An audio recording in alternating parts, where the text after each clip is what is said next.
നമസ്കാരം, ഞാൻ സാജൻ, ചക്കരേമ സാജൻ. ഇപ്പോൾ വിവാദപരമായൊരു സംഭവം നടന്നുകൊണ്ടിരിക്കുകയാണ്. ബോച്ചയെക്കുറിച്ചും ഹണി റോസ് ഉദ്ഘാടനത്തിൽ വന്ന കാര്യത്തെക്കുറിച്ചാണ് ഇന്ന് ഞാൻ പറയാൻ ഉദ്ദേശിക്കുന്നത്. കാരണം എൻ്റെ വിഷയം അല്ലത്. എങ്കിലും ഞാനിങ്ങനെ ഒരു ഫോട്ടോ മുമ്പിട്ടിരുന്നല്ലോ. ഞാൻ അദ്ദേഹത്തിൻ്റെ ചേർത്തല ഒരു ജ്വല്ലറി ഉദ്ഘാടനത്തിന് ഞാൻ പോയിരുന്നു. ശ്രീരാമനെ കണ്ടിരുന്നു. വർഷങ്ങൾക്ക് ശേഷം പുള്ളിയെ കണ്ട് പരിചയപ്പെട്ടതും കാര്യം ഞാൻ പറയാനാണ് ഞാൻ കണ്ടിരുന്നത്. അപ്പോൾ അതിനെക്കുറിച്ചാണ് ആൾക്കാർ ചോദിച്ചത്. ബോച്ചയും സാറുമായിട്ട് നല്ല സൗഹൃദമാണല്ലോ, പിന്നെ എന്താണ് എന്ന് ചോദിച്ചു. അപ്പോൾ അത് പറയാനാണ് പ്രധാനമായിട്ട് ഞാൻ ഇന്ന് സമയം ചിലവഴിക്കുന്നത്. അതിന് മുമ്പൊരു കേരള കൗമുദിയുടെ ഫ്ലാഷ് ന്യൂസ് ഞാൻ കണ്ടു. നമുക്കെല്ലാവർക്കും അത് നല്ല കാര്യത്തിനാണ്. അത് ഞാനൊന്ന് വായിക്കാം, കാരണം അത് നോക്കി വായിച്ചേ പറ്റുള്ളൂ. അതിങ്ങനെയാണ്. ഇവിടെ ADGP മനോജ് എബ്രഹാം സാറിൻ്റെ ഒരു ന്യൂസാണത്. കേരള കൗമുദിയുടെ ഫ്ലാഷ് ന്യൂസിൽ സമൂഹ മാധ്യമങ്ങളിൽ സ്ത്രീകൾക്കെതിരായ അധിക്ഷേപങ്ങൾ ചൊരിയുന്നവരെ പിടികൂടാൻ നിരീക്ഷണവും പരിശോധനയും പോലീസ് ശക്തമാക്കി. നല്ല കാര്യമാണത്.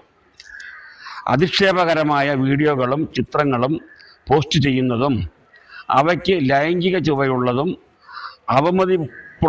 അവമതിപ്പുണ്ടാക്കുന്നതുമായ കമൻ്റ് ഇടുന്നതും കണ്ടെത്താൻ സൈബർ പോലീസിന് നിർദ്ദേശം നൽകിയതായി ക്രമസമാധാന ചുമതലയുള്ള ADGP മനോജ് എബ്രഹാം കേരള കൗമുദിയോട് പറഞ്ഞു. നല്ല കാര്യമാണ്. തീർച്ചയായിട്ടും നമ്മളെല്ലാം ഈ യൂട്യൂബേഴ്സിനും ഫേസ്ബുക്കിൽ പോസ്റ്റ് ചെയ്യുന്നവർക്കും എല്ലാവരും താക്കീതാണ്. തോന്നുന്നത് പോലെ കാട് കയറി പോസ്റ്റ് ചെയ്യുക മാത്രമല്ല, ഫേസ്ബുക്കിൽ വേറെ ചില അനാവശ്യമായിട്ടുള്ള ഫോട്ടോസ് വരെ ഇടുന്നുണ്ട്.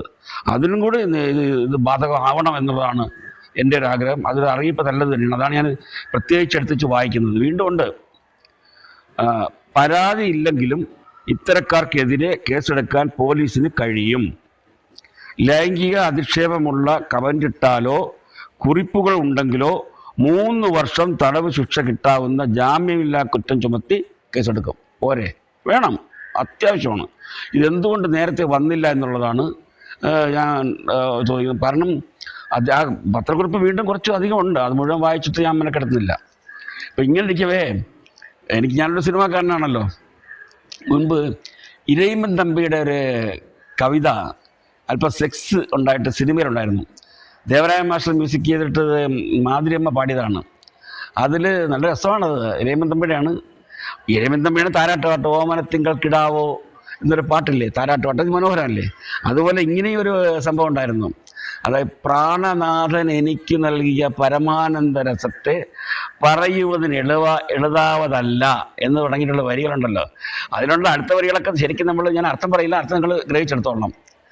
അംഗതലത്തിൽ ഇരുത്തി കരപങ്കജം കൊണ്ടവൻ തലോടി എന്നുള്ള വരികളൊക്കെ ഉണ്ടല്ലോ. അതിലല്പം അതിൽ കിടന്ന സെക്സ് വർണ്ണിക്കുന്നുണ്ട്. പ്രാണനാഥൻ എനിക്ക് നൽകിയ പരമാനന്ദ രസത്തെ വർണ്ണിക്കുന്നതിനോടൊപ്പം തന്നെയാണ് ഈ അംഗതലത്തിലിരുത്തി കരപങ്കജം കൊണ്ടവൻ തലോടി എവിടെ നിന്നുള്ളത് ഉണ്ട് അടുത്ത വരി, അത് പറയുന്നില്ല. അപ്പം അതുപോലെ ഇരയിമ്മൻ തമ്പി നല്ല രീതിയിൽ സെക്സ് വർണ്ണിച്ചിട്ടുണ്ട്. അതൊക്കെ ആ കാലത്ത് ആസ്വാദികരമായിരുന്നു. അന്ന് മാത്രമല്ല, അന്നത്തെ ഈ കൊച്ചുപിള്ളൊന്നും എടുത്തൊന്നും വായിക്കില്ലല്ലോ. കുറച്ച് പ്രായമായിട്ടുള്ള ആൾക്കാരല്ലേ ഇങ്ങനെയുള്ള കവിതകൾ വായിക്കുള്ളൂ. അതിൻ്റെ അർത്ഥം കൊങ്കതടങ്ങൾ എന്നൊക്കെ പറയുന്നത് നമുക്ക് അറിയാം. അത് കൊച്ചു കുട്ടികൾക്കൊന്നും അറിയണമെന്നില്ലല്ലോ. അപ്പോൾ അതുപോലെ മുമ്പ് അത് ഞാൻ ഇന്ന് ഫേസ്ബുക്കിൽ ആരോ പോസ്റ്റ് ചെയ്ത് കണ്ടു. അതിൽ വള്ളത്തോളിൻ്റെയും കുമാരനാശാൻ്റെയും ശ്രീവർണ്ണനാഥും ഞാനത് നോക്കി വായിക്കാം. കുന്തളാവലി വിയർത്ത പൂങ്കവിളിൽ മിന്നിയും കുളിർ മുലക്കുടം ചന്തമോട് നടമാടിയും പൃഥുതിതംബ മണ്ഡല ഉലഞ്ഞുവേ. മനസ്സിലായോ? കുന്തളാവലി, കുന്തളം എന്നറിയാലോ, മുടി അറിയാമല്ലോ. കുന്തളാവലി വിയർത്ത പൂങ്കവിളിൽ മിന്നിയും കുളിർമുലക്കുടം ചന്തമോട് നടമാടിയും പൃഥുതിതംബ മണ്ഡല മുലഞ്ഞുവേ. തുടർന്ന് നല്ല വരികളാണ് കേട്ടത്. അത് വള്ളത്തോളിൻ്റെയാണ്. ഇനി ആശാനും നല്ലൊരു കവിത്രയങ്ങളല്ലേ. വള്ളത്തോൾ, ഉള്ളൂർ വള്ളത്തോൾ കുമാരനാശാൻ, ഇങ്ങനെ കവിത്രയങ്ങൾ, നല്ല നല്ല വരികൾ, ഭാവനാസമ്പന്നമായ രീതിയിൽ. എപ്പോഴും സ്ത്രീകളെ വർണ്ണിക്കുന്നത് ഇങ്ങനെ വർണ്ണിക്കുന്നതിൽ സന്തോഷമേ ഉള്ളൂ. ആനതാങ്കിമാരെ നിങ്ങൾക്ക് 1000 വയസ്സ് ചെന്നു എന്നൊക്കെ. ആനതാങ്കി എന്ന് വെച്ചാൽ ആനതാങ്ങി എന്നല്ല, ആനതം എന്ന് വെച്ചാൽ കുനിഞ്ഞത്, അങ്കി സ്ത്രീ, ആനതാങ്കിമാരെ നിങ്ങൾക്ക് 1000 വയസ്സ് എന്ന് പറഞ്ഞ സ്ത്രീ വളരെ എന്തെല്ലാം രീതിയിലുണ്ട്. നിലത്ത് മുട്ടുന്ന മുടിയഴിച്ചു നീ എന്ന് പറഞ്ഞുകൊണ്ട് ജയചന്ദ്രൻ അദ്ദേഹം പാടിയ പാട്ടുണ്ട്. മുറ്റത്ത് മുട്ടുന്ന മുടിയഴിച്ചു നീ എന്നൊരു പാട്ടൊക്കെ ഉണ്ട്. അത് ഈയിടെ നമ്മളെ വിട്ടുപോയി ജയചന്ദ്രൻ, അദ്ദേഹത്തെക്കുറിച്ച് നല്ല നല്ല പാട്ടുകൾ പറയാനുണ്ട്. പക്ഷെ അതിലേക്കതല്ല ഞാൻ മെയിനായിട്ട് നമ്മുടെ ബോച്ചയെക്കുറിച്ച് പറയണം. പിന്നെ ആശാന്റെ വരികൾ വായിക്കാം. നിതംബ ഗുരുതയാൽ തൻ നിലം വിടാൻ കഴിയാത്ത സ്ഥിതിയിൽ തങ്ങുമീ ശോണിരമ്പതാൻ എത്ര. നിതംബം അറിയാം, നിതംബ ഗുരുതയാൽ തൻ നിലം വിടാൻ കഴിയാത്ത സ്ഥിതിയിൽ തങ്ങുമീ ശോണിരമ്പതാൻ എത്ര. മറന്നുപോയി. ഇത് സത്യം പറഞ്ഞാൽ ആശാനും വെള്ളത്തോടൊക്കെ അന്ന് എഴുതിക്കൊണ്ടെന്നായി, അല്ലെങ്കിൽ കോടതി വിധി പ്രകാരം പ്രശ്നം ആയനെ അല്ലേ. ഇത്ര മനോഹരമായിട്ടാണ് വർണ്ണം ചെയ്യുന്നത്. പക്ഷേ അത് ഈ വർണ്ണനകളൊക്കെ നല്ലതാണ്. സ്ത്രീകളെ എപ്പോഴും നമ്മൾ പ്രശംസിക്കുക, അവരുടെ ശരീര വടിവത്തിനനുസരിച്ച് പ്രശംസിക്കുന്നത് എല്ലാം നല്ലത് തന്നെയാണ്. നമ്മൾ അമ്പലങ്ങളിലൊക്കെ കണ്ടിട്ടില്ലേ. മാത്രമല്ല ചില ശില്പഭംഗികളൊക്കെ ചിത്രകാരന്മാർ ചിത്രം വരയ്ക്കുന്ന പോലും കൂടുതൽ സ്ത്രീകളല്ലേ. കാരണം അവരെ ദൈവ സൃഷ്ടി ആകാര വടിവത്ത ശരീരത്തോട് തന്നെ സൃഷ്ടിക്കുന്നത്. അത് ആഭാസകരമായി കാണുന്നതും വർണ്ണിക്കുന്നതുമാണ് കുഴപ്പം. അപ്പോൾ ആഭാസകരമായ വർണ്ണന എന്ന് പറയുമ്പോൾ അത് കാണുന്നതും കേൾക്കുന്നതും ഇപ്പോഴും തന്നെ നമ്മൾ അംഗതലങ്ങളിൽ എന്നുള്ള പാട്ടും പിന്നെ ഈ വള്ളത്തോളിൻ്റെ കുമാരനാശാൻ്റെ വരികളും നമ്മൾ വേറൊരർത്ഥത്തിൽ കണ്ടാൽ അത് മോശമായിട്ട് തോന്നും. പക്ഷേ അങ്ങനെ അല്ലാത്ത രീതി കാണണം. ഇപ്പം നമ്മുടെ ബോച്ചെ പറയുന്നത് പോലെ തന്നെ ബോച്ചെ ദ്വയാർത്ഥ പ്രയോഗങ്ങൾ അദ്ദേഹത്തിൽ അത് പരസ്യമാണ് അദ്ദേഹത്തിൻ്റെ. പക്ഷേ അത് ഞാൻ ഒന്ന് പറയാം, അദ്ദേഹം തന്നെ പറയുന്നുണ്ട്. മഹാഭാരത ഒരു സീരിയൽ പുള്ളി കണ്ടു, ഒരു അതിസുന്ദരിയായൊരു സ്ത്രീ, അവരുടെ വർണ്ണനയാണ് പുള്ളി പറഞ്ഞതെന്നാണ് പറയുന്നത്. അപ്പം ആ പാണ്ഡവരുടെ അമ്മയെക്കുറിച്ച് വർണ്ണിച്ചപ്പോൾ അവരുടെ പേര് പറഞ്ഞു. ആ പേര് നല്ല രീതിയിലാണ് ഉദ്ദേശിക്കുന്നത്, അല്ലാത്തവർക്കും ഉദ്ദേശിക്കാം എന്നൊരു വ്യാപാരി, ഒരു വ്യവസായിയായി അദ്ദേഹം കണ്ടതിൽ പല രീതിയിലും പല അഭിപ്രായം വരുമല്ലോ. പിന്നെ അദ്ദേഹം പലയിടത്തും പറയാറുള്ളത്, ഈ ഒരു വയസ്സായ ഒരുത്തൻ്റെ ചായക്കടയിൽ പോയിട്ട് നീളമുള്ള പഴംപൊരി വളഞ്ഞിരിക്കുന്നല്ലോ എന്ന് പറഞ്ഞതോ, അല്ലെങ്കിൽ ട്രോഫി വാങ്ങിക്കാൻ പോയപ്പോൾ ഒരു പെൺകുട്ടിയെ മോളെ കയറി ഇരുത്തി സ്കൂട്ടറോ വണ്ടി എന്തോ ഓടിച്ചു പോകുമ്പം ഞങ്ങൾ 2 പേര് പോകുന്നു, 3 പേരവിടെ തിരിച്ചു വരും ഒരു ട്രോഫിയുമായിട്ട് എന്ന് പറയുന്ന ഒരു അർത്ഥമുണ്ട്, ഒരു അർത്ഥമുണ്ട്. പിന്നെ അതുപോലെ പുള്ളി പലതും എന്തോ പണ്ട് മൂവാറ്റുപുഴയ്ക്കടുത്ത് ഒരു ഹോസ്റ്റലിൽ നിന്ന് പഠിച്ചപ്പോൾ പ്രാർത്ഥിക്കും, എനിക്ക് അപ്പം തരുന്ന ദൈവമേ എന്നൊക്കെ പ്രാർത്ഥിക്കുമ്പോൾ കണ്ണടച്ച് പ്രാർത്ഥിക്കണം. അപ്പോഴും കണ്ട പ്ലേറ്റിൽ മുട്ട വെച്ചിരുന്നു. ഇത് കണ്ണടച്ച് പ്രാർത്ഥിക്കുമ്പോൾ മറ്റു പിള്ളേർ മുട്ട അടിച്ചു മാറ്റും. അപ്പോൾ പിന്നെ അതുകൊണ്ട് പുള്ളി പറഞ്ഞാൽ പിന്നെ മുട്ടയിൽ കൈ വെച്ചിട്ടാണ് പ്രാർത്ഥിക്കുന്നതെന്ന്. അത് പുള്ളി അതിൽ ശരിക്കും അടുത്തിരിക്കുന്ന പയ്യൻ്റെ പ്ലേറ്റിൽ നിന്ന് മുട്ട എടുത്തുകൊണ്ട് അവൻ വർണ്ണിക്കുന്നത് നമ്മളത് ഞാൻ കണ്ടതാണ്. പിന്നെ അതുപോലെ പുള്ളിക്കിനെ പലതും ദ്വയാർത്ഥം മനഃപൂർവ്വം തന്നെ പുള്ളി പറയുന്നുണ്ട്. അല്ലാതെ ഞാനിപ്പോൾ ഒരു ബിസിനസ്സുകാരനാണ്, എൻ്റെ ബിസിനസ് സ്ഥാപനം വിജയിക്കാൻ വേണ്ടിയിട്ട് ഞാനിങ്ങനെ നല്ല രീതിയിൽ പ്രതിഫലം കൊടുത്തു തന്നെയാണ് ആർട്ടിസ്റ്റിനെ കൊണ്ടുവരുന്നത്. ഇപ്പോൾ ഈ പറയുന്ന ആർട്ടിസ്റ്റിനെ കൊണ്ടുവന്നത് പോലും കുർബാന ചെല്ലിക്കാനൊന്നുമല്ലല്ലോ. അല്ലാതെ എൻ്റെ ബിസിനസ് ഞാൻ തമാശ പറയണം, ആൾക്കാർ ചിരിക്കും, അതറിഞ്ഞുകൊണ്ട് തന്നെയാണ് ഞാൻ തമാശ പറഞ്ഞത്. അവർക്കത് സ്വീകാര്യമായിട്ടാണ് അന്ന് തോന്നിയത്. പിന്നീട് മറ്റു മാധ്യമങ്ങളും കാര്യങ്ങളൊക്കെ എടുത്ത് പൊക്കി പറഞ്ഞപ്പോഴാണ് ഇങ്ങനെയൊക്കെ സംഭവം ഉണ്ടായത്. അല്ലാതെ ഞാൻ ഒരു വ്യവസായ അതിൽ ഇടയ്ക്കാൻ പറയുന്ന അദ്ദേഹത്തിൻ്റെ ഈ ഡ്രസ്സ് ഉണ്ട്, ഡ്രസ് കോഡ്, അതും ചോദിച്ചു. അപ്പോൾ അദ്ദേഹം പറഞ്ഞു എൻ്റെ പരമ്പരാഗതമായ ഞങ്ങളുടെ ചട്ടയും മുണ്ടും എൻ്റെ വല്യപ്പച്ചനും വല്യമ്മച്ചൊക്കെ ഇടുന്നതുകൊണ്ട് ഞാനത് ഇഷ്ടപ്പെട്ടു. പിന്നെ അതിൽ സംഭവം ഒരു ബിസിനസ് ഉണ്ട്. കാരണം നമ്മൾ ഏതിനും ഒരു ട്രേഡ് മാർക്കൊക്കെ ഉണ്ടാകുമല്ലോ, ഒരു എംബ്ലമൊക്കെ ഉണ്ടാക്കും, പ്രത്യേക ട്രേഡ് മാർക്ക് ഉണ്ടാക്കും, അത് രജിസ്റ്റർ ചെയ്യണം. ആ ട്രേഡ് മാർക്ക് മറ്റൊരാൾക്ക് ഉപയോഗിക്കാൻ പാടില്ല. ഈ ചെമ്മണ്ണൂർ ജ്വല്ലേഴ്സിൽ ഞാൻ പണ്ട് അതിന് മുമ്പ് പറഞ്ഞിട്ടുണ്ട്, ഞാൻ എൻ്റെ നിറഭേദങ്ങളെന്ന് ഷൂട്ട് ചെയ്തത് ഞാൻ തൃശ്ശൂർ ചെമ്മണ്ണൂർ ജ്വല്ലേഴ്സിലായിരുന്നു. അവിടുത്തെ വർഷങ്ങൾക്ക് മുമ്പുള്ള പരമ്പരാഗതമായ ചെമ്മണ്ണൂർ ഫാമിലി, അതായത് വിജയ മൂവീസിൻ്റെ സൈബർ സാറിൻ്റെ ഒരു മകളെ വാങ്ങഴിപ്പിച്ച് അയച്ചിരിക്കുന്നത് തൃശ്ശൂരാണ്. സണ്ണി എന്നാണ് അദ്ദേഹത്തിൻ്റെ പേര്. അദ്ദേഹം ഇപ്പോൾ ഞാൻ എൻ്റെ ഒരു നോക്ക് കാണാൻ അവിടെ ഷൂട്ട് ചെയ്തപ്പോൾ എനിക്ക് നല്ല വിജയമായിരുന്നു ആ ഒരു നോക്ക് കാണാൻ. അപ്പോൾ ഞാൻ തന്നെ വിജയ മൂവീസിൽ പറഞ്ഞു, നമുക്ക് ഈ നിറഭേദങ്ങൾ ഇതിൽ മമ്മൂട്ടിയോ മോഹൻലാലോ വലിയ ആർട്ടിസ്റ്റൊന്നുമില്ല, ഇതിൽ പ്രതാപ് പോത്തനും ഗീതയും അംബികയും ഒക്കെയാണ് ഇതിനകത്ത് അഭിനയിക്കുന്നത്. ഒരു ചെറിയ കഥയാണ്. ജോർജ് ജോസഫ് എന്ന് പറഞ്ഞ ആൾ മനോരാജ്യത്തിൽ എഴുതിയൊരു കഥയായിരുന്നു. അപ്പോൾ ഞാൻ ചെറിയ കഥ, ലോ ബഡ്ജറ്റ്. കാരണം മമ്മൂട്ടി മോഹൻലാലൊന്നും ഇല്ലാത്തതുകൊണ്ട് വലിയ മുതൽ മുടക്കി എടുക്കേണ്ട കാര്യമില്ല, ഒരു ചെറിയ രീതിയിൽ എടുത്താൽ മതി എന്നുള്ള രീതിയിലാണ് നമ്മളത് പ്ലാൻ ചെയ്തതും. അത് സണ്ണി പറഞ്ഞു നമുക്ക് ഏത് തരത്തിലുള്ള വീട് വേണമെന്ന് ചോദിച്ചു. ഞാൻ പറഞ്ഞു പ്രതാപ് പോത്തൻ്റെ പണക്കാരനാണ്, ഒരു ബിസിനസ്സുകാരനാണ്. അദ്ദേഹത്തിൻ്റെ ആദ്യ ഭാര്യയായിരുന്നു ഗീത, അവർ മാനസിക രോഗിയാണ്. രണ്ടാമത് കല്യാണം കഴിക്കുന്നതാണ് ജ്യേഷ്ഠത്തി അനിയത്തിയായ അംബിക. അപ്പോൾ ഒരു നല്ലൊരു വീട് വേണം, 2 നിലയുടെ വീട് കിട്ടിയാൽ കൊള്ളാമെന്നപ്പോൾ പുള്ളി പറഞ്ഞു. അപ്പോൾ എന്നെ കുറേ വീടുകൾ കൊണ്ട് കാണിച്ചു. അപ്പോൾ കാണിച്ചപ്പോൾ ഞാൻ ചൂണ്ടിക്കാണിച്ച് ഈ വീട് കൊള്ളാം. അപ്പോൾ അവർ പറഞ്ഞു ഇത് ചെമ്മണ്ണൂർ ജ്വല്ലേഴ്സിൻ്റെ വീടാണിത്. അവർ പരമ്പരാഗതമായിട്ടുള്ള സ്വർണ്ണ ബിസിനസ്സുകാരാണ് അവർ വീട് തരുമോ എന്നുള്ള കാര്യം എനിക്ക് സംശയം. ഞാൻ പറഞ്ഞു ചോദിച്ചു നോക്കും. കാരണം നമ്മൾ പണ്ട് ബേബി ശാലിന് ചക്കരയും എടുത്തപ്പം എറണാകുളത്ത് AL ജേക്കബ് സാറിൻ്റെ അവിടെയാണ് നമ്മുടെ അദ്ദേഹത്തിൻ്റെ ആ വീടിൻ്റെ പേര് ഞാൻ മറന്നുപോയി. ഒരു നല്ലൊരു വീടാണ് ആ വീട്. നമ്മുടെ ചക്കരയമ്മ ജഗൻ പിക്ചേഴ്സ് അപ്പച്ച സാറിൻ്റെ സുഹൃത്തിൻ്റെ ഒരു വീടായിരുന്നു. അപ്പോൾ അതുകൊണ്ട് അദ്ദേഹം പരമ്പരാഗതമായിട്ട് ഈ ഓടൊക്കെ ഇല്ലേ തൃശ്ശൂർ ഇരിങ്ങാലക്കുട അതിൻ്റെ ബിസിനസ് ചെയ്യുന്ന ആൾക്കാരാണ്. ആ കടയുടെ പേര് ഞാൻ മറന്നുപോയി. അപ്പം അപ്പച്ചൻ പറഞ്ഞ് ഞാൻ ചോദിക്കാം, നല്ല വീട് കിട്ടി, നല്ല വീടല്ലേ, അത് ജഗതിയുടെ പാട്ട് തന്നെ ഉണ്ടാകും, കോടികൾ ബേബി ശാലിനിയായിട്ട് 4 കാശ് കയ്യിൽ വെച്ച് ഒരു ആനയെ വാങ്ങാൻ പോയതിന് പാട്ടൊക്കെ ഉണ്ട് തന്നെയുള്ള. അപ്പോൾ ഞാൻ പറയാലും ഇങ്ങനെയുള്ള അനുഭവങ്ങൾ എനിക്കുണ്ട്, നമുക്ക് ചോദിച്ചു നോക്ക്, അവർക്ക് തരാൻ ഇഷ്ടമുണ്ടെങ്കിൽ തരട്ടെ. നമ്മൾ ഫാമിലി സിനിമകൾ എടുക്കുന്നതാണ്. അങ്ങനെ സണ്ണിയും ഞാനും പ്രൊഡക്ഷന്മാരോട് കയറി ചോദിച്ചപ്പോൾ അവർ പറഞ്ഞു ഞങ്ങളുടെ വീട്ടിൽ അങ്ങനെ ആരും ഷൂട്ടിങ്ങിനൊന്നും കൊടുക്കാറില്ല, എങ്കിലും ഞാൻ വീട്ടിൽ പുള്ളിക്കാരൻ്റെ വൈഫിനോട് ചോദിച്ചു. പിന്നെ മക്കളൊക്കെ പുറത്തായിരുന്നു, അവരും പറഞ്ഞു കുഴപ്പമൊന്നുമില്ല, സന്തോഷമേ ഉള്ളൂ, പക്ഷേ വീട് വൃത്തിയായിട്ട് സൂക്ഷിക്കണമെന്ന് പറഞ്ഞു. ജിയാമോസിനെ സംബന്ധിച്ചോളം അവർ വീട് ഷൂട്ടിങ് കഴിഞ്ഞ് പോകുമ്പോൾ അവർ ജ്യേഷ്ഠനാണ് സേവിച്ചനും ജോളിയും 2 പേര് ബ്രദേഴ്സ്. അവർ രാത്രി കൂടെ നിന്ന് കംപ്ലീറ്റ് ചെയറുകളൊക്കെ എവിടെ ഉണ്ടോ അവിടെയൊക്കെ നോക്കി കണ്ട് അവിടെ ശരിക്കും പ്ലേസ് ചെയ്തിട്ടേ അവർ പോവുള്ളൂ. ആർട്ട് ഡയറക്ടേഴ്സിൻ്റെ അസിസ്റ്റൻറ്റ് ചെയ്യാൻ ഡ്യൂട്ടി ആണെങ്കിലും അത്ര കറക്റ്റായിട്ട് നോക്കുന്ന ആൾക്കാരാണ് വിജയ മൂവീസ്. അപ്പോൾ അതുകൊണ്ട് അവർ സന്തോഷമായിരുന്നു. ഞങ്ങൾ 7-8 ദിവസം അവിടെ ഷൂട്ട് ചെയ്തു. അപ്പോൾ അത് ചെമ്മണ്ണൂർ ജ്വല്ലേഴ്സിൻ്റെ മെയിൻ. ഇനി പറയാം. അങ്ങനെ ഇരിക്കെ ഒരു ദിവസം ഞാൻ ആമിന ടൈലേഴ്സ് എഴുതിയത് നമ്മുടെ മണി ഷൊണ്ണൂരാണ്.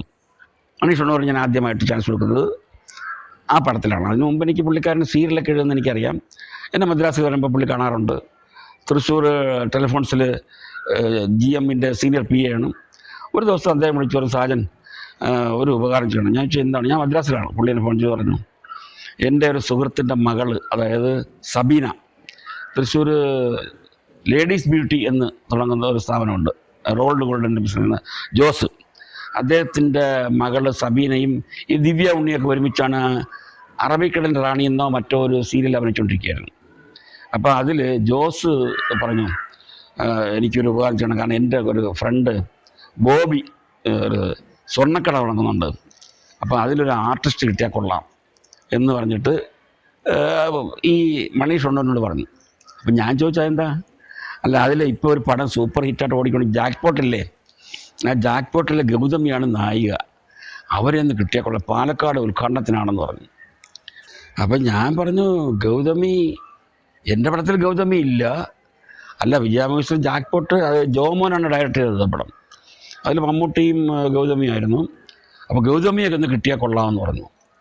അപ്പോൾ ഞാൻ ഉടനെ വിജയാമോസിൻ്റെ മദ്രാസിൽ ലൈസൻസ് ഓഫീസർ മാത്യു നേര്യംപറമ്പിൽ എന്നൊരാളുണ്ട്, അദ്ദേഹമാണ് നമ്മുടെ ആർട്ടിസ്റ്റിനെയൊക്കെ ബുക്ക് ചെയ്യുന്നത്, എല്ലാം അദ്ദേഹമാണ്. ആർട്ടിസ്റ്റിൻ്റെ ഡേറ്റ്സുകളും എമൗണ്ടും കാര്യങ്ങളും സംസാരിക്കുന്നതൊക്കെ വിജയാമോസിന് വേണ്ടിയിട്ട് മാത്യു നേര്യംപറമ്പിൽ. അദ്ദേഹത്തിന് ഇപ്പം മദ്രാസിലുണ്ട്. അദ്ദേഹത്തിൻ്റെ വൈഫ് ഡോക്ടറാണ്, മക്കളും ഡോക്ടറൊക്കെയാണ്, 2 മക്കളാണ്. അപ്പോൾ ഞാൻ മാത്യുവിനോട് പറഞ്ഞു. മാത്യു പറഞ്ഞു അത് ഏത് ദിവസമാണെന്ന് ചോദിച്ചാൽ നമുക്ക് പറയാം, പോയി ചോദിക്കാം അവരോട് എന്ന് പറഞ്ഞു. അപ്പോൾ തിരിച്ച് ചോദിച്ചപ്പം ബോബി പറഞ്ഞു ഗൗതമി മാഡം എന്ന് റെഡിയാവുന്നു അന്ന് ഞങ്ങൾ ഉദ്ഘാടനം വയ്ക്കാം എന്ന് പറഞ്ഞു. അവർ പ്രത്യേകിച്ച് അവരുടെ ഡേറ്റ് ആണല്ലോ അത്യാവശ്യം. ഏതായാലും മാത്യുവും ഞാനും കൂടെ അവിടെ പോയി. ഗൗതമിക്ക് ഒരു നല്ല എമൗണ്ട് ഗൗതമി പറഞ്ഞു. ആ എമൗണ്ട് ബോബി സമ്മതിച്ചു. വരേണ്ട ദിവസം പറഞ്ഞു. അപ്പോൾ ഗൗതമി പറഞ്ഞു സായൻസ് സാർ കൂടെ വേണമെന്ന് പറഞ്ഞു. ഞാൻ പറഞ്ഞു ഓക്കെ എന്ന് പറഞ്ഞു. അങ്ങനെ ഞങ്ങൾക്ക് ഫ്ലൈറ്റ് ടിക്കറ്റൊക്കെ ബുക്ക് ചെയ്യാൻ പോയി. ഞാൻ പറഞ്ഞു എനിക്ക് ഫ്ലൈറ്റ് ടിക്കറ്റ് വേണ്ട, കാരണം കോയമ്പത്തൂരിൽ നിന്ന് അവർ ഫ്ലൈറ്റിൽ വരണം, മാത്രമല്ല അവരുടെ കൂടെ 3-4 ആൾക്കാരുള്ളതുകൊണ്ട് എനിക്ക് ആ സൗകര്യമായിട്ട് തോന്നിയിട്ട് ഞാൻ പറഞ്ഞു ഞാൻ തലേ ദിവസം തന്നെ അവിടെ വരാം, പാലക്കാട് ട്രെയിനിൽ വരാമെന്ന് പറഞ്ഞു. ഓക്കെ എന്ന് പറഞ്ഞു. ഞാൻ തലേ ദിവസം തന്നെ പാലക്കാടെത്തി. ഇന്ദ്രപ്രസ്ഥയിൽ എനിക്ക് റൂം, ഗൗതമിക്കൊക്കെ റൂമുണ്ടായിരുന്നു. പിറ്റേ ദിവസം രാവിലെ ഉദ്ഘാടനമായിരുന്നു. അപ്പോൾ ഗൗതമിയെ കൊണ്ടുവന്നാണ് ഞാൻ അവിടെ ഉദ്ഘാടനം. ബോബിക്ക് ഭയങ്കര സന്തോഷമായി. അപ്പോൾ തലേ ദിവസം തന്നെ ഞാൻ അവിടെ പോയപ്പോൾ ഒരു സൈഡിൽ 100 രൂപ സ്വർണ്ണാഭരണങ്ങൾ നിറച്ച് വെച്ചിരിക്കുകയാണ്. വേറെ രാവിലെ ഉദ്ഘാടനമാണ്, രാത്രി ചെല്ലുമ്പോഴാണ് ഞാൻ രാത്രി ഉള്ള കാര്യമാണ് പറയുന്നത്. ഒരു സൈഡിൽ ബോബി നിലത്തിരുന്ന് 2 അനിയന്മാരോ സ്വന്തം സ്റ്റാഫൊക്കെ എടുത്തിട്ട് ഈ പേസ്പോർട്ട് അട്ടപ്പെട്ടി എന്ന് പറയില്ലേ, അതിൽ നിന്ന് ഓരോ സ്വർണ്ണങ്ങൾ എടുത്തോണ്ട് പതിക്കുന്നതേ ഉള്ളൂ. അപ്പോൾ പതിക്കുന്ന ഓരോ ഹോളിൽ പതിക്കുമ്പോൾ ഞാൻ പറഞ്ഞു ആ ഹോളിലൊന്നും പതിച്ചു. അപ്പോൾ പുള്ളിക്കാരൻ അന്നും ഈ തമാശ രീതിയിൽ ആ ഹോളിൽ പതിക്കാം എന്ന രീതിയിൽ ദ്വയാർത്ഥത്തിൽ പറഞ്ഞു. ഞാൻ ചിരിച്ചു. പുള്ളിക്കാരൻ അന്നേ ഈ സരസമായിട്ട് സംസാരിക്കുമെന്ന് പറഞ്ഞെൻ്റെ പറയുകയാണ്. അത് നമ്മൾ അദ്ദേഹം പറഞ്ഞ രസമായിട്ട് അതിന് വേണമെങ്കിൽ അർത്ഥം വരെ എടുക്കാം. അപ്പോൾ ഏതായാലും ഒരു സൈഡിൽ നിറച്ചു. ഞാൻ പറഞ്ഞു ഇത്രയൊക്കെ എവിടുന്നോ? അപ്പോൾ സാറേ നാളെ ഉദ്ഘാടനമാണ്, ഇത് ഇത്രയും കാണിച്ചതൊന്നും എല്ലാം സ്വർണ്ണമല്ല. പുള്ളി തുറന്നു പറയുകയാണ് ഈ ഇരിക്കുന്നതൊക്കെ സ്വർണ്ണമാണ്. എങ്കിലും നമ്മളത് ഉദ്ഘാടനം ചെയ്യുമ്പോൾ അതിൻ്റേതായ ഒരു ഭംഗിയൊക്കെ വേണ്ടേ? ഓ അത് ഞാൻ ചോദിച്ചു. അപ്പോൾ ഈ പാലക്കാട് ബസ് സ്റ്റാൻഡ് തൊട്ടടുത്താണ് ഈ ചെമ്മണ ജ്വല്ലേഴ്സിൻ്റെ ഒരു ചെറിയ കട. അപ്പോൾ അതിന് മുമ്പ് കോഴിക്കോട് ഒരു കട തുടങ്ങിയെന്നും പുള്ളിക്കാരൻ്റെ അപ്പച്ചൻ ഇട്ട് കൊടുത്തു, അത് നടന്നില്ല, പൂട്ടേണ്ടി വന്നു. പിന്നീട് പുള്ളിക്കാരൻ എന്തോ ഒരു കേന്ദ്രമന്ത്രിയെ കാണാനായിട്ട് പോയപ്പോൾ അത് 2 പ്രാവശ്യം പോയിട്ട് മന്ത്രിയെ കാണാൻ പറ്റിയില്ല. അപ്പോൾ പുള്ളി ആലോചിച്ചത്ര ഏതായാലും ഒരു മന്ത്രിയെ കാണാൻ 3 പ്രാവശ്യം കാണാൻ പറ്റി സാധിച്ചില്ല. അപ്പോഴേതായാലും നിരാശപ്പെടേണ്ട കാര്യമില്ല, വീണ്ടും അധ്വാനം ചെയ്യുക, പ്രവർത്തിക്കുക, ഫലം കിട്ടും എന്നൊക്കെ പുള്ളി പറയുന്നത് ഞാൻ കേട്ടിട്ടുണ്ട്. അപ്പോൾ ഒരുപക്ഷെ ആ കോഴിക്കോട് മോശമായതിൻ്റെ പേരിലായിരിക്കാം പുള്ളി പാലക്കാട് വീണ്ടും സജീവമായിട്ട്. ചെറുപ്പത്തിലെ ചെമ്മണൂർ ജ്വല്ലേഴ്സിൻ്റെ കുടുംബക്കാരനല്ലേ അതിൻ്റെ എംബ്ലം എന്ന് പറയുന്നത് 2 കുതിരകളുടെ വട്ടത്തിൽ ഈ ബോബി ചെമ്മണൂരിൻ്റെ ഒരു ഗരുഡൻ പറക്കുന്നതായിട്ട് 2 വിങ്സ് ഒക്കെയാണ്. അപ്പോൾ എംബ്ലം വരെ മാറിയിട്ട് അത് ഒറിജിനൽ ചെമ്മണൂർ ജ്വല്ലേഴ്സ്. പുള്ളി എന്താ വെച്ചാൽ ബോബി ചെമ്മണൂർ ഇൻ്റർനാഷണൽ എന്നാണ് പുള്ളിയുടെ പേര്. അപ്പോൾ അതുകൊണ്ട് ആർക്കും ഒന്നും ക്ലെയിം ചെയ്യാക്കില്ല, ഒറിജിനൽ കുടുംബക്കാർ കൊണ്ട് കുറ്റം പറയാൻ പറ്റത്തില്ല. ഇപ്പം മുത്തൂറ്റ് ഫാമിലിയിൽ നമ്മൾ പാപ്പച്ചൻ മുത്തൂറ്റ്, ജോർജ് മുത്തൂറ്റ്, നൈന മുത്തൂറ്റ്, ഒരു 3 ബ്രദേഴ്സ് തുടങ്ങിയതാണ് മുത്തൂറ്റ്. ഇന്നിപ്പോൾ ഒരു 3 ബ്രദേഴ്സും മാറി ആയപ്പോഴത്തേക്ക് പാപ്പച്ചൻ മുത്തൂറ്റിൽ നീല പീയൊക്കെ ഇട്ടുള്ള ഒരു എംബ്ലമാണ്, ജോർജ് മുത്തൂറ്റിൽ 2 ആന മുട്ടുന്ന ഒരു എംബ്ലമാണ്, നൈന മുത്തൂറ്റിൽ പറവകൾ പറക്കുന്ന ഒരു എംബ്ലമാണ്. അപ്പോൾ കുടുംബപ്പേര് യൂസ് ചെയ്യാം, പക്ഷേ അതിന് വ്യത്യസ്തമായ എംബ്ലങ്ങളും കാര്യങ്ങളും യൂസ് ചെയ്താൽ ഇനി ഇവരുടെ പരമ്പരാഗത മക്കളും പോകുമ്പോഴും മുത്തൂറ്റ് തന്നെ പോകാം. ചെമ്മണൂർ ഇപ്പോൾ ബോബിയുടെ 2 മക്കളുണ്ട്, അവർക്കും ബോബി ചെമ്മണൂറിൻ്റെ അച്ഛൻ്റെ സ്ഥാപനം ഈ ചെമ്മണൂർ എന്നുള്ള പേര് നിലനിർത്തിക്കൊണ്ട് വേറെ ബ്രാൻഡ് സ്വീകരിക്കാം. അങ്ങനെ എത്ര ഇപ്പം തന്നെ നമ്മളൊക്കെ ഇപ്പം വേറെന്ന് പറയുകയാണെങ്കിൽ ഇയാളെ ഡ്രസ്സിനെ പറ്റി പറയാറുണ്ട്, ചട്ടയും കൊണ്ടുവന്നു. അതും അദ്ദേഹം ബുദ്ധിമുട്ടെടുത്താണ്. കോട്ടും സൂട്ടും ടൈയൊക്കെ ഇട്ടിട്ട് ഞാൻ ഇങ്ങനെയാണെന്നല്ല പുള്ളി പറയുന്നത്. എൻ്റെ അപ്പാപ്പൻ്റെ അമ്മമ്മയുടെ ഓർമ്മയ്ക്ക് വേണ്ടി ഞാൻ ചെയ്യുന്നു.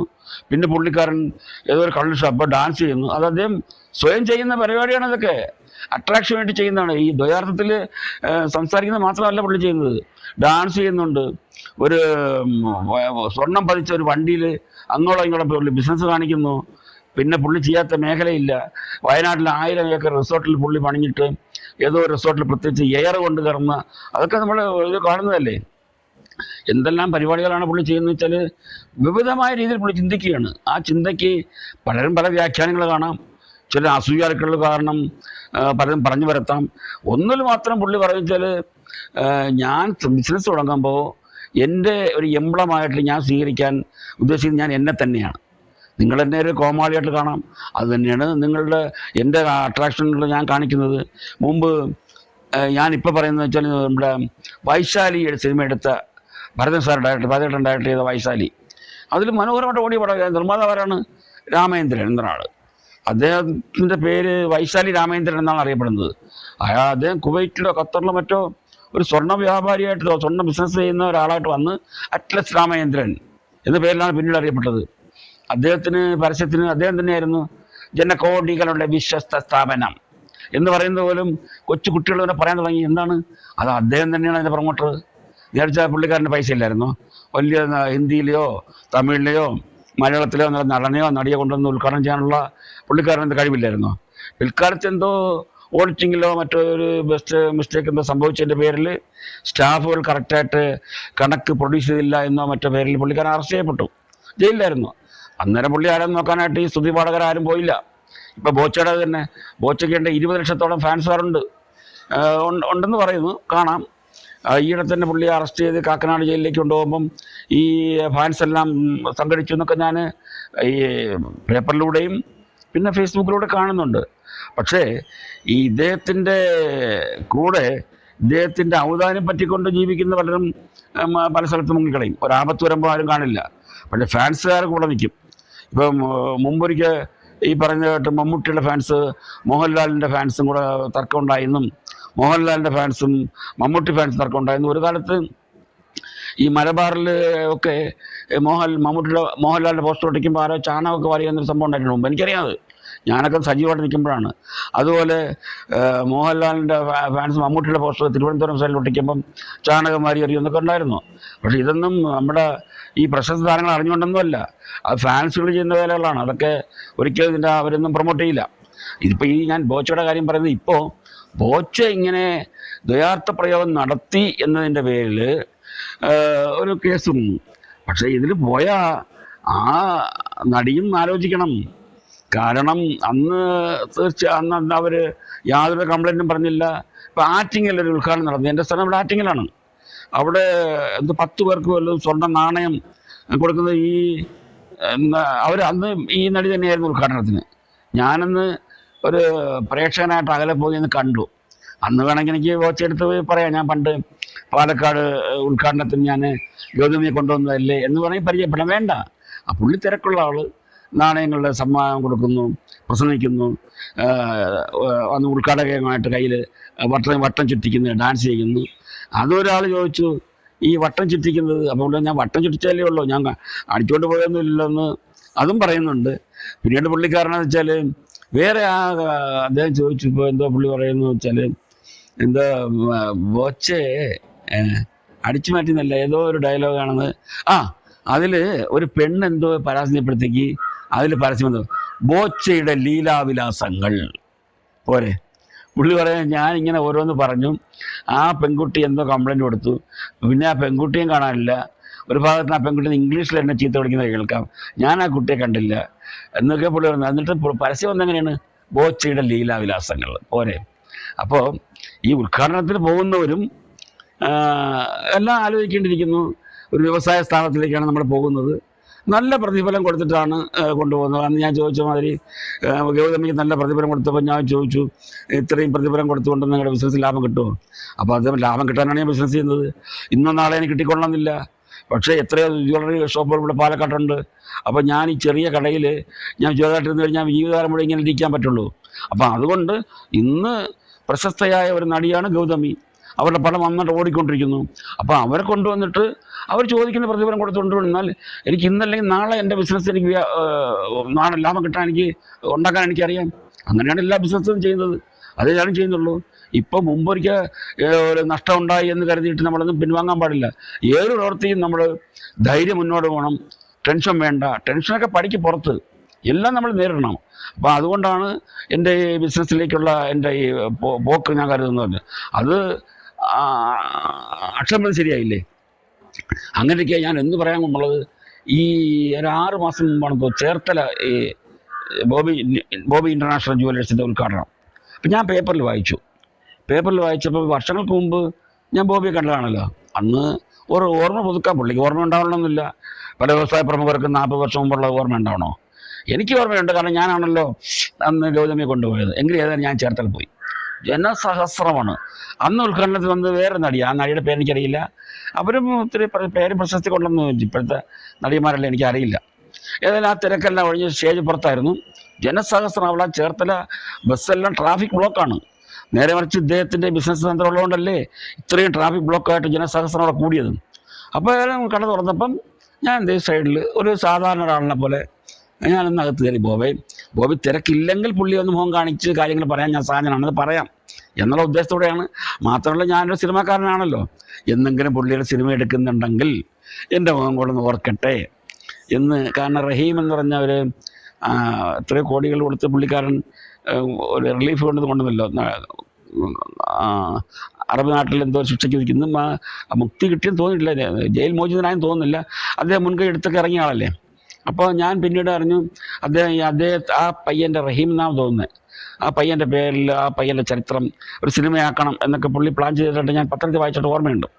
ഏതായാലും ശരി, ഞാൻ അകത്ത് കയറിയപ്പോഴത്തേക്ക് ജനത്തിരക്കാണ്. അവിടെ വലിയ ഷോറൂമാണ്. കംപ്ലീറ്റ് പറഞ്ഞ പോലെ ഡിസ്പ്ലേ ഇരിക്കുന്ന ആഭരണങ്ങളുടെ ഒരു ശൃംഖല തന്നെയുണ്ട്. ഞാൻ ആറ്റിങ്ങലെ കാര്യം പറഞ്ഞ പോലെ ആറ്റിങ്ങൽ എന്തെല്ലാം ജ്വല്ലറി ഉണ്ടെന്ന് അറിയാമോ? ഒത്തിരി ജ്വല്ലേഴ്സ് ഉണ്ട്, പേരെടുത്ത് ഞാൻ പറയുന്നില്ല. അതിലും ഈ ബോബി ചുമണ്ടൂരിൻ്റെ ഷോപ്പിൽ നിറയെ ആഭരണങ്ങളായിരുന്നു. ഇപ്പോഴും നല്ല ബിസിനസ് നടക്കുന്നുണ്ട് അവിടെ. അതൊക്കെ പരസ്യങ്ങൾ ഉള്ളതാണ്. ഏതായാലും അകത്ത് ചെന്നപ്പോൾ എനിക്ക് പരിചയക്കാരനായ ഒരു പൊക്കമുള്ള ആളവിടെ തലയിൽ കെട്ടി നിൽക്കുന്ന സിനിമയുടെ ശ്രീരാമൻ ഞാൻ നല്ല സൗഹൃദമാണ്. പണ്ട് അക്കരെ ഗുരുവായൂരിൽ വർക്ക് ചെയ്യുമ്പോഴുള്ള സൗഹൃദമാണ്. പിന്നെ ശ്രീരാമനെ സരസനാണ്. ശ്രീരാമനെ കണ്ട് ഞാൻ പറഞ്ഞു ഈ കാര്യങ്ങളൊക്കെ. അപ്പോൾ ഞാൻ പറഞ്ഞു ബോബിക്ക് എന്നെ അറിയുമെന്നറിയില്ല. ഇപ്പോൾ പരിചയപ്പെടുത്താം എന്ന് പറഞ്ഞ് ബോബി എടുത്ത് എന്നെ കൊണ്ടുപോയിട്ട് പറഞ്ഞു ഇതറിയോ സാജനാണ്. ഉടനെ കറക്റ്റായിട്ട് ബോബി എന്നെ കെട്ടിപ്പിടിച്ചുകൊണ്ട് ആ പഴയ കാര്യങ്ങൾ ഓർത്തു. എനിക്കറിയാം ഇത്ര വർഷം ഇത്ര തീയതിയിൽ പാലക്കാട് നമ്മൾ ഉദ്ഘാടനം ചെയ്തെന്നും ഗൗതമി കൊണ്ടുവന്ന കാര്യങ്ങളൊക്കെ പുള്ളി സന്തോഷത്തോട് പറഞ്ഞു. എനിക്ക് ഭയങ്കര സന്തോഷമായി. അപ്പോൾ ഞാൻ ശ്രീരാമനോട് പറഞ്ഞിങ്ങനെ സൂചിപ്പിച്ച് ഞാൻ വന്ന ഉദ്ദേശം ഇതാണെന്ന്. അപ്പോൾ പുള്ളി പറഞ്ഞു ഇതേപോലെ സ്വർണ്ണ ബിസിനസ് ചെയ്യുന്ന ആളാണ്, വേറെയും ബിസിനസ്സുകൾ പലതുകൊണ്ട് എപ്പോഴും സിനിമയെക്കുറിച്ച് പുള്ളി ഇങ്ങനെ ആലോചിക്കുകയാണെങ്കിൽ ഞാൻ സാജൻ്റെ പേരുള്ളതെന്ന് പറഞ്ഞു. ഞാൻ പറഞ്ഞു മതി, എനിക്ക് മതി എന്ന് പറഞ്ഞു. അപ്പോൾ അതെന്ത് വെച്ചാൽ ഞാൻ എന്ത് ചെയ്ത് ഇദ്ദേഹം വീണ്ടും ഒന്ന് ഓർക്കാൻ വേണ്ടിയിട്ട് ഞാൻ പുള്ളിയൊന്നും വിളിക്കാനൊന്നും പോയില്ല. ഞാൻ ബോച്ചയും ശ്രീരാമനും പിന്നെ ഞാനും എന്നും പറഞ്ഞുകൊണ്ട് ഒരു എപ്പിസോഡ് എൻ്റെ യൂട്യൂബിൽ ഞാൻ പോസ്റ്റ് ചെയ്തു. എനിക്ക് ഒത്തിരി വ്യൂവേഴ്സൊക്കെ ഉണ്ട്, കാണാം. സാജൻ ചക്കരയമ്മ എന്നുള്ള ഈ യൂട്യൂബിൽ ബോച്ചയും ശ്രീരാമനും പിന്നെ ഞാനും എന്ന് പോസ്റ്റ് ചെയ്തു. അപ്പോൾ അത് പറയാനാണ് ഞാൻ ഇത്രയും പറഞ്ഞത്. അപ്പോൾ ഈ തുടർച്ചയായിട്ട് കഴിഞ്ഞ ഒരാഴ്ചയായിട്ട് ആൾക്കാരെന്നെ വിളിക്കുന്നു, ബോച്ച നിങ്ങളുടെ സുഹൃത്താണല്ലോ, എന്താണ് നിങ്ങളുടെ അഭിപ്രായം, നിങ്ങളെന്താ ഒന്നും മിണ്ടാത്തതെന്നൊക്കെ. എനിക്കെന്ത് പറയാൻ, ബോച്ച ഇങ്ങനെയുള്ള പരിചയവും ഞാനൊരു സിനിമാക്കാരനായതുകൊണ്ട് ഇപ്പം എനിക്ക് സിനിമയൊന്നും സജീവമായിട്ടില്ലല്ലോ. അപ്പോൾ ഒരു വലിയ സിനിമയുടെ സാധാരണ ഒരാൾക്ക് എടുക്കാൻ പറ്റുന്ന ഒരു സബ്ജക്റ്റ് അല്ലത്. എൻ്റെ സ്വന്തം സബ്ജക്റ്റാണ്. കുറച്ച് വിദേശത്തൊക്കെ പോയി എടുക്കേണ്ട സിനിമയാണ്. ഒരു വലിയ ക്യാൻവാസിൽ ചെയ്യേണ്ട ഒരു പടമാണത്. അപ്പോൾ ഞാൻ ആലോചിച്ചപ്പോൾ അത് എടുക്കാൻ പറ്റിയതെന്നൊന്ന് ഗോപാലൻ ചേട്ടനായിരിക്കും. പിന്നെ നമ്മുടെ മിസ്റ്റർ വേണു കുന്നപ്പള്ളി, അദ്ദേഹത്തിന് എനിക്ക് പരിചയമില്ല കേട്ടോ, അവർക്കൊക്കെ ആവാം. പിന്നെ ഇതുപോലുള്ള നല്ലൊരു വലിയ പ്രൊഡ്യൂസർക്ക് ഇത്തരം സിനിമകൾ എടുക്കാനുള്ള, അല്ലെങ്കിൽ ഇപ്പോൾ ഈ അടുത്ത കാലത്ത് നമ്മളെടുത്ത ഷെരീഫ് മുഹമ്മദ്, അദ്ദേഹം ഇപ്പോൾ ഈ ഇത് മാർക്കോ സൂപ്പർ ഡോളുമല്ലേ, അങ്ങനെയുള്ള സിനിമയെക്കുറിച്ച് നന്നായിട്ട് അറിയാവുന്ന ഒരാളാണെങ്കിൽ എൻ്റെ ഈ കഥ കേട്ടുകൊണ്ട് ഇത് കൊള്ളാം, അല്ലെങ്കിൽ മുന്നോട്ട് പോകാം എന്ന് സാധിക്കുള്ളൂ. അപ്പോൾ അങ്ങനെ ഒരു സംഭവം ആയതുകൊണ്ടാണ് ഞാൻ എന്ത് ചെയ്ത് ഈ ബോച്ചയെ സമീപിക്കാം എന്ന് കരുതി പോയത്. ആ സബ്ജക്റ്റ് ഇപ്പോഴും നിലവിലുണ്ട്. എനിക്ക് പ്രൊഡ്യൂസറായിട്ടില്ല. ഏതെങ്കിലും പ്രൊഡ്യൂസർ വരും, ഒരുപക്ഷെ ബോച്ചയാവാം, അല്ലെങ്കിൽ വേറൊരാളാവാം. ഏതായാലും ഞാൻ ഈ സബ്ജക്റ്റ് പൂർണ്ണമായിട്ടും എൻ്റെ തന്നെ സ്വന്തമായിട്ട് ഞാൻ ഓരോ ദിവസവും പണിഞ്ഞുകൊണ്ടിരിക്കുന്നു. അപ്പോൾ ഈ ചോദിച്ച ആൾക്കാരുടെ എനിക്ക് പറയാനുള്ള ഇത്രയേ ഉള്ളൂ, ബോച്ചയും നാളെ സമയത്ത് സിനിമ എടുക്കാതിരിക്കാം. ഒരുപക്ഷെ സംവിധായകൻ ഞാനാവാം, അല്ലാതിരിക്കാം. എനിക്ക് ചിലപ്പോൾ വേറെ നിർമ്മാതാവാം, അല്ലാതിരിക്കാം. അല്ലാതെ നിങ്ങൾ കരുതുന്ന പോലെ എനിക്ക് ഈ ബോച്ചയെക്കുറിച്ച് കൂടുതലൊന്നും പറയാൻ അറിയില്ല. അദ്ദേഹം ഒരു ബിരുദധാരിയാണെന്നറിയാം, പഠിക്കാനൊന്നും വലിയ മിടുക്കനായിരുന്നില്ല എന്നൊരിക്കൽ പുള്ളിയോട് പറഞ്ഞിട്ടുണ്ട് അന്ന് തന്നെ. പിന്നീട് ഞാൻ ഇപ്പോൾ ഇതിൽ കൂടെ ഈ ഇൻ്റർവ്യൂവിലൊക്കെ കാണുന്നതൊക്കെ ഉള്ളൂ, നിങ്ങളെപ്പോലെ തന്നെ. ഇത്രേ എനിക്കറിയാവുള്ളൂ, അല്ലാതെ എനിക്ക് വേറെ ഒന്നും പറയാനില്ല. ഇപ്പം ഈ പറയുന്ന നടി നല്ലൊരു നടിയാണ്. പിന്നെ അവർക്ക് ഇനിയിപ്പോൾ തുടർന്ന് സിനിമകൾ എങ്ങനെയായിരിക്കും അവരുടെ എന്നുള്ളതും നമ്മൾ ആലോചിക്കേണ്ടിയിരിക്കുന്നു. കാരണം എന്തെങ്കിലും ഒരു രീതിയിൽ ഇപ്പോൾ ബോച്ചയെ ഇഷ്ടപ്പെടുന്നവരും ഇഷ്ടപ്പെടാത്തവരും ഉണ്ടല്ലോ. പിന്നെ നമ്മുടെ ഈ നടിയെ ഇഷ്ടപ്പെടുന്നവരും ഇഷ്ടപ്പെടാത്തവരും ഉണ്ടാവാം. അപ്പോൾ എന്തെങ്കിലും ഒരു ആൾക്കാർ ഇപ്പോൾ ഇങ്ങനൊരു നടിയുടെ പടം ഇപ്പോൾ അടുത്ത എന്തോ റിലീസ് ചെയ്യാനുള്ള ഒരു പടമുണ്ട്, ബാദുഷാ പ്രൊഡ്യൂസ് ചെയ്ത പടമാണ്. റിലീസായിട്ടില്ല, സെൻസറായിട്ടില്ല എന്നുള്ളതാണ് അറിവ്. ചിലപ്പോൾ ആ പടം റിലീസ് ചെയ്യാൻ ലേറ്റാക്കുന്നത് ഒരു പക്ഷേ ഇപ്പം ഇങ്ങനെ വിവാദമായതുകൊണ്ട് ജനങ്ങളെങ്ങനെ പ്രതികരിക്കുമെന്ന് പറയാൻ പറ്റില്ല. ജനങ്ങൾ ഏത് രീതിയിൽ കാണാമല്ലോ, അനുകൂലിക്കുന്നതുകൊണ്ടാവാം, പ്രതികൂലിക്കുന്നവരുണ്ടാവാം. മുൻപ് എനിക്കൊരു സംഭവമുണ്ട്. കാരണം ഞാൻ ചക്കരയമ്മ സാജൻ, ഓറിയൻ്റൽ ഫിനാൻസ് സാജൻ, ആവനാഴി കടത്തനാടൻ പടിയൊക്കെ എടുത്ത് സാജനില്ലേ, അദ്ദേഹം ഒരു ബിസിനസ് ചിട്ടിയും ഒക്കെ നടത്തിയ ഫൈനാൻസിങ് ഓറിയൻ്റൽ ഫിനാൻസ് കമ്പനി നടത്തിയ ആളാണ്. ഒരു സമയത്ത് പുള്ളിക്കാരൻ അതിലെന്തോ ആഡിറ്റിങ്ങിലെന്തോ മിസ്റ്റേക്കിൽ അറസ്റ്റ് ചെയ്യപ്പെട്ടു. ആ സമയത്താണ് ഈ നിറഭേദങ്ങളിൽ എൻ്റെ ഷൂട്ടിങ് തൃശ്ശൂർ നടക്കുന്നത്. തൃശ്ശൂർ ചെമ്മഴ ജോഴ്സിൻ്റെ വീട്ടിൽ എൻ്റെ യൂണിറ്റ് KSFDCയുടെ യൂണിറ്റായിരുന്നു. ആൾക്കാർ വളഞ്ഞു, അവനെ ഇറക്കി വിടാൻ. പിന്നെ അറിയുന്നത് അറസ്റ്റ് ചെയ്ത ആളുടെ പേര് സാജൻ, എൻ്റെ പേര് സാജൻ. അപ്പോൾ ഈ അതിൽ ബാനർ വെച്ചിട്ടുണ്ട് നിറഭേദങ്ങൾ സാജൻ. ജനങ്ങൾക്കറിയില്ലല്ലോ, അദ്ദേഹം ഒരു പ്രസിദ്ധനായ നിർമ്മാതാവാണ്. അന്ന് അദ്ദേഹം നെടുമ്പാശ്ശേരിയിൽ സാജ് ഫ്ലൈറ്റ് കിച്ചൺ നടത്തുന്ന പുള്ളിയാണ്. പുള്ളി നല്ലൊരു ബിസിനസ്സുകാരനാണ്, സിനിമാ നിർമ്മാതാവാണ്, ഞാനൊരു സിനിമാ സംവിധായകനാണ്. അപ്പോൾ അന്ന് എന്നോട് പലരും ചോദിച്ചു, നിങ്ങൾക്ക് ഒന്ന് പറഞ്ഞൂടെ ആ സാജനല്ല നിങ്ങളെന്ന്. ഞാൻ എന്ത് പറയണം, അദ്ദേഹം അദ്ദേഹത്തിൻ്റെ സിനിമ സംവിധാനം ചെയ്യാൻ എന്നെ സമീപിച്ചാണ്. അദ്ദേഹം എൻ്റെ സുഹൃത്താണ്. അപ്പോൾ അന്ന് അദ്ദേഹത്തിൻ്റെ സിനിമ സംവിധാനം ചെയ്യുന്ന വേറെ ഡയറക്ടർമാരാണ്. എങ്കിലും എന്നെ വെച്ച് ഒരു സിനിമ ചെയ്യാനുള്ള പുള്ളിക്കാരൻ താല്പര്യം കാണിച്ചല്ലോ. അപ്പോൾ ഞാൻ ആലോചിച്ചു വെച്ചാൽ പിൽക്കാലത്ത് ജനങ്ങൾ പത്രം വായിച്ചിട്ട് മനസ്സിലാവും അദ്ദേഹം നിർമ്മാതാവാണ്, ഞാൻ സംവിധാനമാണ്. പിന്നെ എൻ്റെ ശിഷ്യനുണ്ട് AK സാജൻ, AK സാജനാണ് പൃഥ്വിരാജിനെ ആദ്യമായിട്ട് സ്റ്റോപ്പ് വയലൻസ് എന്ന സിനിമയിൽ ഇൻട്രൊഡ്യൂസ് ചെയ്തത്. ഈ AK സാജൻ പണ്ട് എനിക്ക് ഒരു നോക്ക് കാണാൻ കഥ എഴുതിയത് AK സാജനാണ്. എൻ്റെ പേര് സാജൻ നായരുടെ പുള്ളിക്കാരൻ അന്ന് ആശാ മാത്യു എന്നൊരു തുലികാനാമം ഇട്ടിട്ടാണ് അന്ന് ഈ AK സാജൻ വന്നത്. അപ്പോൾ ഒരു പേര് കൊണ്ട് തന്നെ അന്ന് അനുഭവിച്ചിട്ടുണ്ട് ഞാൻ. കാരണം ഈ സാജൻ എന്നുള്ള പേര് കൊണ്ട് തന്നെ ജനങ്ങൾ പലരും ചിന്തിക്കാം. അപ്പം അതുകൊണ്ട് പിന്നീട് പല രീതിയിലും മാറിക്കൊള്ളാമായിരിക്കും. ഇന്നിപ്പം നമ്മൾ കാണിക്കുന്ന ഈ ബഹളങ്ങൾ, ഗോച്ച ഇപ്പോൾ അറസ്റ്റ് ചെയ്യുമെന്ന് പറയുന്നു.